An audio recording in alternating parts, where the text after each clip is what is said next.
Do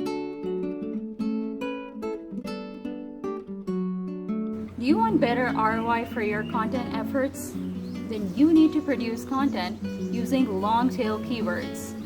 Hi, I'm Kavitha Vijeyavelan, and in today's tutorial, I'm going to be taking you through how to use long-tail keywords in order to produce successful content. Stay tuned. So what are long-tail keywords exactly? These are phrases that are longer than the usual keywords that customers who are more likely to convert are using to look up a product. Let's say you want to target the word exercise in your content.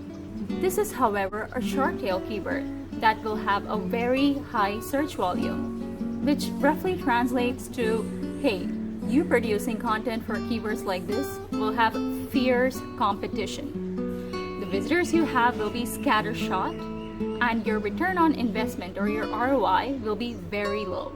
And also, when they're looking for such generic terms, they won't be thinking of buying anything, but are in an information-seeking mode. When customers go into the buying mode, they type in more specific terms. This is where long-tail keywords come into play. So we need to pick a long-tail keyword, or in other words, a phrase that is more specific and focused.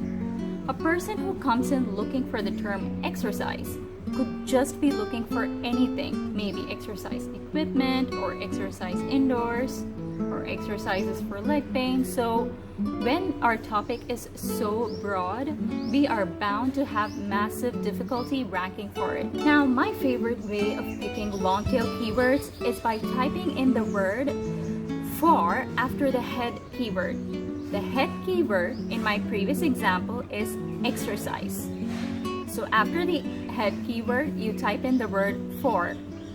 For is an interesting way to choose tail keywords because when do you actually type the word for?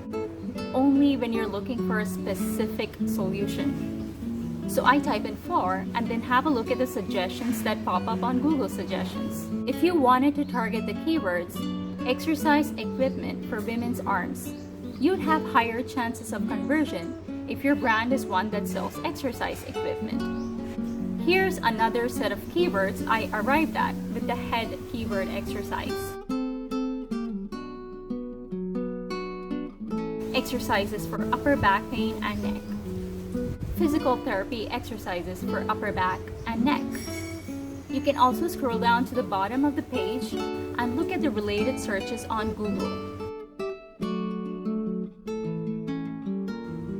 Once you've picked your long-tail keyword, I want you to insert that on Google and read through the first 5 organic results, because it's good to know what your competition has up so that you can maybe offer up some cool, exciting bits that may be of more value than what's already out there. Or at the very least, you can be at least as good as your competitors are. It's important to note that just because the keywords you've chosen are between 5 to 7 words doesn't automatically make it a friendly topic to compete for. It could still be a very competitive and broad topic. So how do you know if the long-tail keyword that you're choosing is going to be hard to compete for? Easy. Just enter the keywords on Google and check if the results that show up are showing up with the exact keywords you typed in, or keywords that have the same meaning. If you see related results with related keywords, this is a red flag, meaning that this is a very broad topic that Google is showing up results for with related keywords. You need to dig in a little deeper and go for longer tail keywords. And of course, another thing would be to think the way a customer would and make sure to use the kind of terms or keywords that he or she would be using. Talk to a few customers even. Just go onto platforms like Facebook groups and Quora to observe what kind of terms people are coming up with when they're talking about the topic that you want to write about. See if you can use any of their questions as content ideas. Well, that brings us to the end of today's episode. And if you found the content useful, it would mean a lot to me if you hit that subscribe button. Until next time, see you, take care, and bye-bye.